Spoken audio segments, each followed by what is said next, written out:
कर्मचारी पेंशन के विरोध में एक पिटीशन सुप्रीम कोर्ट में फिर दायर। प्रधानमंत्री, मुख्यमंत्री, सांसद, विधायक, पार्षद, सरपंच सभी के पेंशन हो बंद। अब विधायकों, सांसदों की खैर नहीं। सुप्रीम कोर्ट में एक जनहित याचिका दायर हुई है। इसे आपके आकलन के लिए भेज रहे हैं। प्रिय सम्मानित भारत के नागरिकों, आपसे इस संदेश को सुनने का अनुरोध किया जाता है और अगर सहमत है तो कृपया अपने संपर्क के सभी लोगों को भेजें और बदले में उनमें से प्रत्येक को भी आगे भेजने के लिए कहें। 3 दिनों में पूरे भारत में यह संदेश होना चाहिए। भारत में हर नागरिक को आवाज उठानी चाहिए। 2018 का सुधार अधिनियम। सांसदों को पेंशन नहीं मिलनी चाहिए क्योंकि राजनीति कोई नौकरी या रोजगार नहीं बल्कि एक निःशुल्क सेवा है।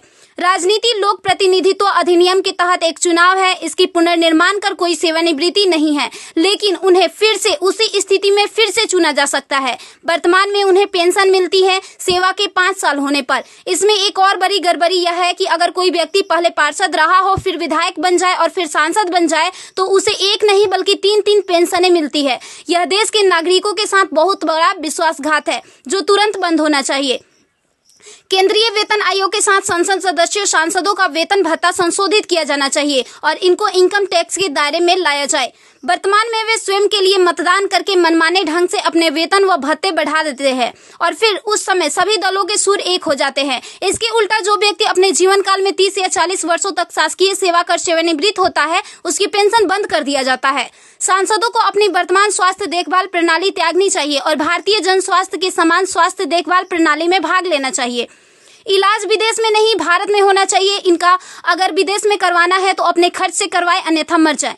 मुफ्त छूट राशन, बिजली, पानी, फोन बिल जैसी सभी रियायत समाप्त होनी चाहिए। वे न केवल ऐसी बहुत सी रियायतें प्राप्त करते हैं बल्कि वे नियमित रूप से इसे बढ़ाते भी रहे हैं।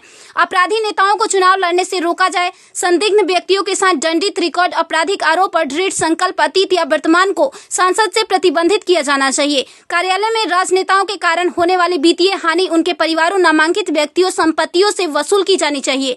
सांसदों को भी सामान्य भारतीय लोगों पर लागू सभी कानूनों का समान रूप से पालन करना चाहिए।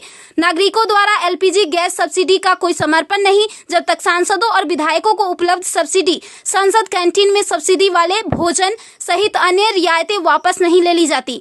संसद में सेवा करना एक सम्मान है, लूटपाट के लिए एक आकर्षक कैरियर नहीं। फ्री रेल और हवाई जहाज की यात्रा सुविधा बंद हो। आम आदमी क्यों उठाए इनकी मौज मस्ती का खर्च? यदि प्रत्येक व्यक्ति कम से कम 20 लोगों से संपर्क करता है तो पूरे भारत में अधिकांश लोगों तक यह संदेश प्राप्त करने में केवल 3 दिन लगेंगे। क्या आपको नहीं लगता कि यह मुद्दा उठाने का सही समय है? यदि आप उपयुक्त से सहमत है तो इसे फॉरवर्ड करें, यदि नहीं तो बस हटाएं। आप मेरे 20+ में से एक है। कृपया